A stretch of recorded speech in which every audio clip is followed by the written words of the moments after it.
All right. Hey, everybody. Welcome to the SIG Docs. This is the APAC friendly timed meeting. Nice to see everyone. I am Jim Cool. Angel. It is January 26th already, which is crazy, or 27th, depending on where you are in the world. And first, let me open this up. I don't believe we have any new contributors. Nate, I believe you are returning. Is that correct? I am returning. Yeah, I've Oh, been here a couple of times. perfect. And I have seen you around. I see you, face to face, and it makes sense now. Appreciate it. Well, welcome back and good to see Thanks. everybody.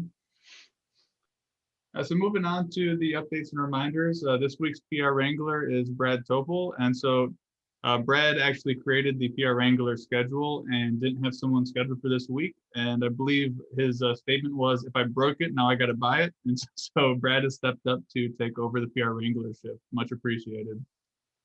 Next week is Celeste Horgan. And I know Celeste is aware of the PR Wrangler shifts, but if you are not, you can click on the link in the agenda to keep up with the PR Wrangler shifts that are upcoming. Moving on to the main agenda, release 121. Ray, you want to take it away? Yeah, so a few things I put in chat. The integration branch for the dev 1.21 was created and it is healthy. One of the shadows is going to conduct the branch sync later this week. Also, Tim made a note for under major notes for release notes. He's going to add in the API, the new API generation to that. So that's going to be I guess, promoted to everyone in the release. Yeah, the only other things that I will do there's a TOML configuration file change I need to do. I actually created the PR last week, but I kind of did it incorrectly. So I closed it, did not merge it, and I'll do it after once the shadow actually does the branch sync. So. Cool. Sounds great. I would imagine everything's green. It's a fair statement. Yeah, everything is green. Yeah, everything is green. Awesome. Good to hear. And I did want to bring up, Divya messaged me on Slack and wanted to talk a little bit about the communication process, potentially at next week's SIG Docs meeting. And so I'm raising awareness if folks have interest there. That conversation should hopefully take place next week.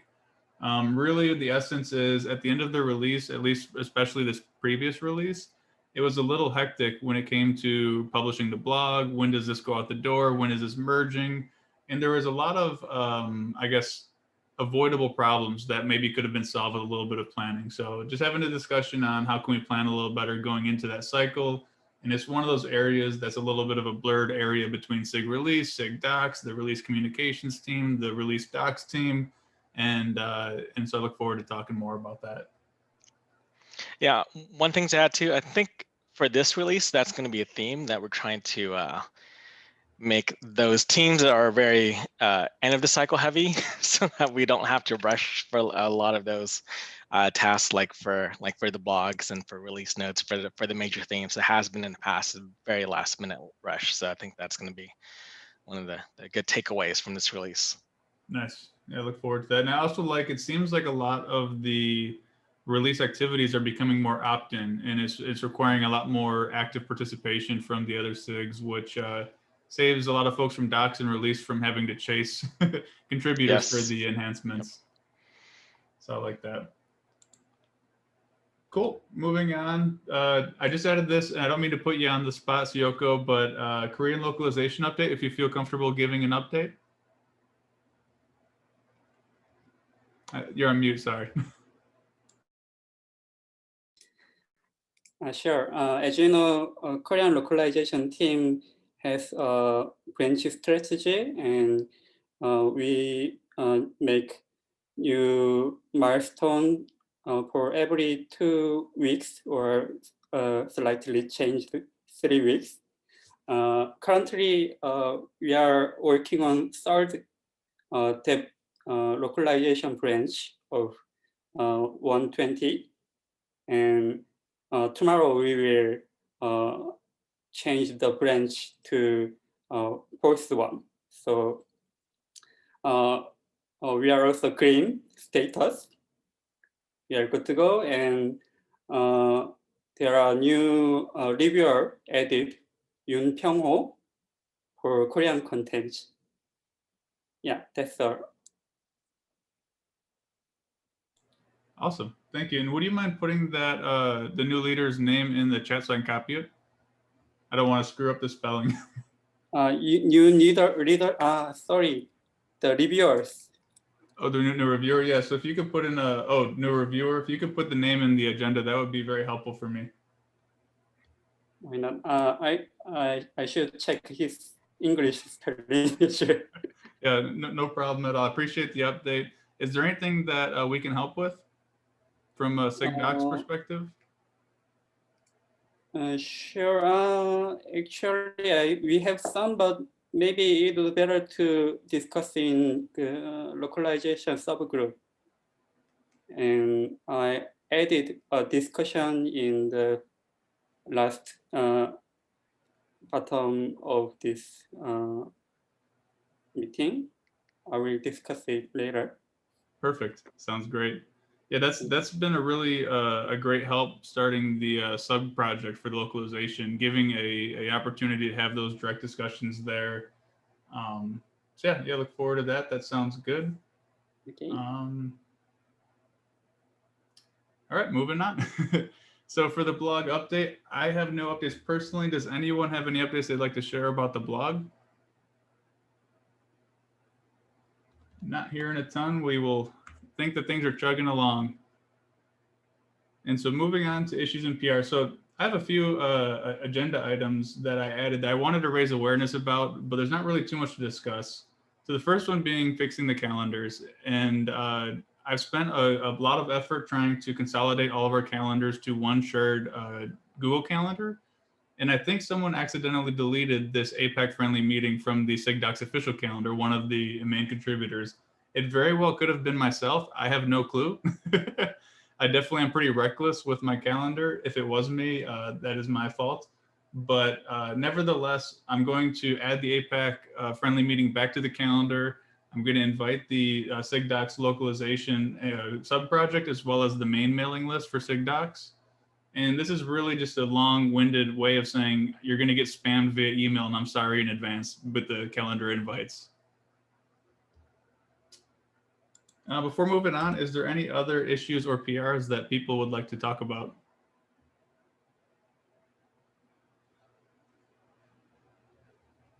All right.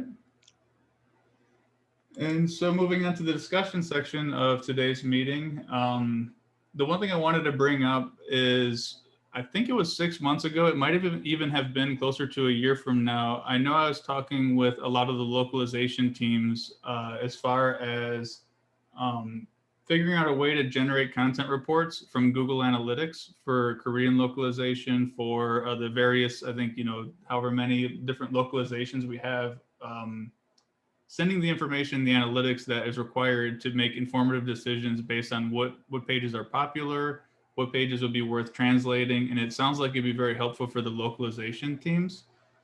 Originally, we were looking at creating a single analytical report that had multiple languages on it, but it didn't have enough information to be effective.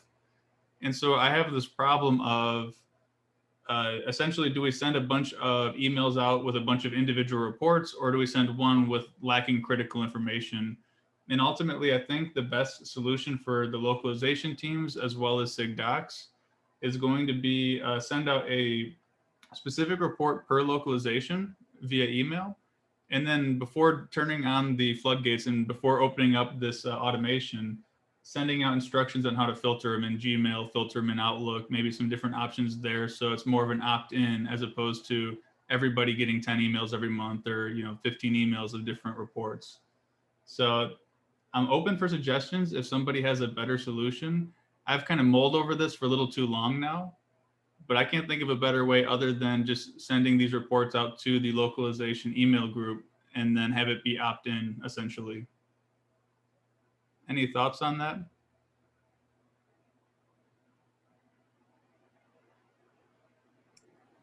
Cool. Yeah. Osioko? Yeah, it's not ideal, but I think those statistics is not used frequently. For What was instance, yeah, in case of Korean localization team, we maybe need in half a year or before a presentation or conference. So it is not, I'm not sure we need to automate or provide access to all of us. Maybe regular report seems enough. Yeah, I like the feedback, and I appreciate the thought, because if we can send it out, once every 6 months, maybe that's a little better to manage than once every month or something more noisy. So I appreciate that, and this might be something worth bringing up at the localization monthly meeting. I know that will be held the first Monday of February, which is coming up. So I might bring it up there. The other thought is, initially, I was thinking of using the sub-project's email address. So there's a Kubernetes localization docs email address. One other option could be creating a unique group just for the reports. That way you completely separate everybody who doesn't want to be involved. And if you want to get these reports, you join into a unique email, which might make more sense.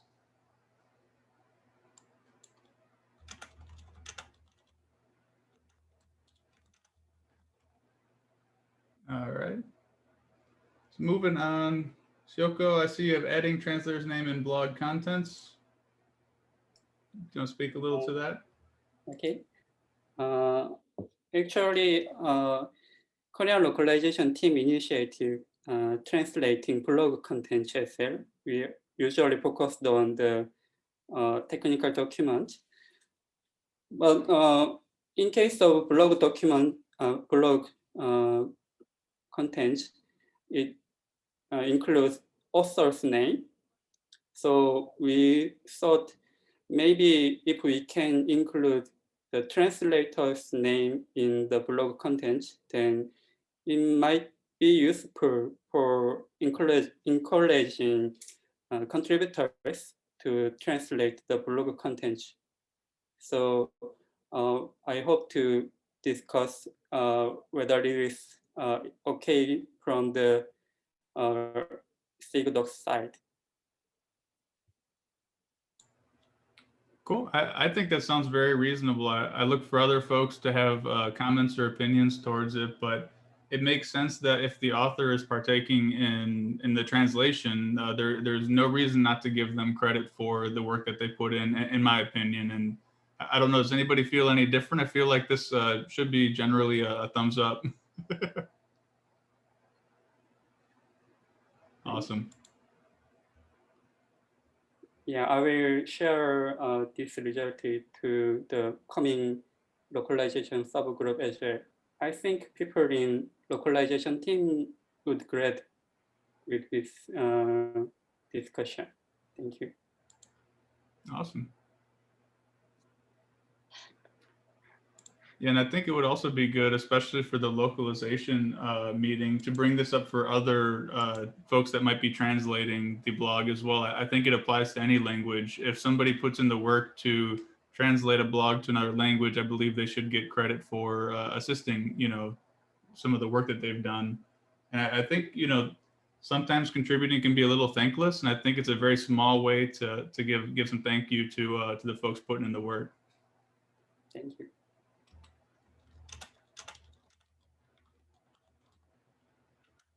All right, and then moving on, I do have a reminder here that we're eventually going to have a date for the Q4 review and Q1 and 2 planning. We're almost out of Q1 entirely, so it's more just a Q2 planning, Q4, Q1 review. So there'll be a date coming soon. I just need to talk with some of the other tech leads on making a decision. Ultimately, we look to have a date, around 2 weeks, 3 weeks out in advance to give folks an opportunity to review where we're currently at, add any comments they want to talk about, and adequately plan and schedule for that. So just a general reminder, I'm dragging my feet on that, and we'll have more updates here shortly. And that is everything on our agenda. Does anyone else have anything they'd like to discuss today? Hello, Jim. Hey, Jimmy. Hey, I'm wondering if it's appropriate for me to give a quick show of the Kubernetes API browser I just recently announced in the channel. I would love for that. Can you share your screen? Yes, I can. Okay, let me see. I might need to give you permissions, maybe not. If you can share it, but if you can't share it, let me know. I can give you permissions if needed. Okay, if I can't.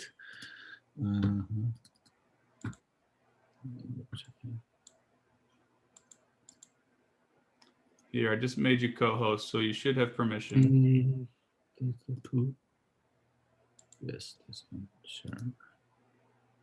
Let me know if you cannot see it. It looks great.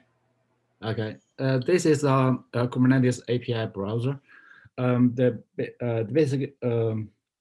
reason I developed this is that I felt a need to do API browsing in an interactive way, because the Kubernetes API is a huge collection of resources, API groups, or all different versions and definitions, and the definitions are mostly embedded.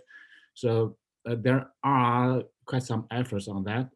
I just want to show you what I have done, that we can figure out what we will do with this. So in this version 0.4.0, we have API versions starting 1.13 to the latest one. For each and every version, we have resources and definitions and operation list. For example, if I'm drilling into the resources here are listed by group and versions. And note here, if you click on resource name, you get different variants. This is because for each and every resource, the schema you use for creating a resource may be different from the schema you use to get that resource. The collection, the set of required fields, optional fields are different. For GET request, most of the fields will be in that body, but for create request, for example, you have to specify a name. But this kind of details are missing in the current API specification. So I worked on this. So for create, get, and update, you will get different schema. You click one of them, you get the details of the definition of that resource, the API version. This is not very wordy compared from the official one, right? Sorry. You will have object meta for create. I have carefully reviewed all the descriptions of all resources ever since 1.13 to make sure everything is accurate. I compared all the definitions according to their validation logic. So this data is more accurate when compared to the official Swagger.json file. If you're wondering, for example, the whole structure of a resource, you can click this button. This will give you a tree view. And you can quickly switch to, for example, mutating webhook. So this is a quick switch. You have a structure view, but and that structure will not be very noisy on your screen. If you want to switch to a different version of the definition, click this button. You will have different versions. For example, the same resource has been defined in many API versions, and maybe in different API groups. You can switch to that version very quickly. And if you want to do a comparison, you can do that. Okay, this is a comparison between 1.17 and 1.20. You see, okay, between these two versions, I got two new fields. So this is a comparison. If you want to do a whole comparison, ever since many versions ago, you can click this button. This is a history. Okay, now we know the mutating webhook resource was added in 1.15, and it has never been changed until latest version 1.20. We came two more fields. So this is about resource exploration. If you want to try it by yourself, you can click this button. This will give you the an editor. In this editor, this is a Microsoft Monaco editor. You can try your things here and edit it and export the result as JSON or YAML and download it locally. Similarly, you can also explore the operations. It's a read group and whatever. And in this tool, I also added some quick help pages. For example, here you see verb. What's that? You will click this question mark. Okay, there will be some explanations about request verbs, how they are mapped. Okay, this screen is too small. Click this button. It's a full screen. So here you get a full reference of all the verbs you will see in the APIs. So that is basically all the things you will get if you. Okay, we have so many definitions in Kubernetes. If I want to do a filter.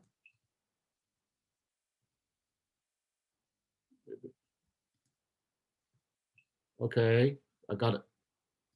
Info. I want to say deployment. All right, deployment, everything. So that's basically almost all about this tool. So this is designed to be very interactive, and it was also designed to be friendly for mobile devices. If I click this is how you will see it on a mobile phone. Yeah.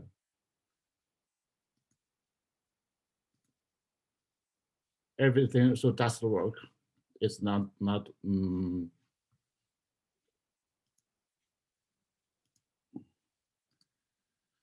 So that's all. Awesome. Yeah, that's incredible. I'm curious. So I see the value where this can do a lot more exploratory searching and a lot more discovery than what we have currently today. I'm curious where you envision this incorporated into Kubernetes website alongside some of the existing reference documentation, or like what we've just merged with the reference generation and pulling those all into one. Would this be separate, or I guess what is your current opinion on everything? There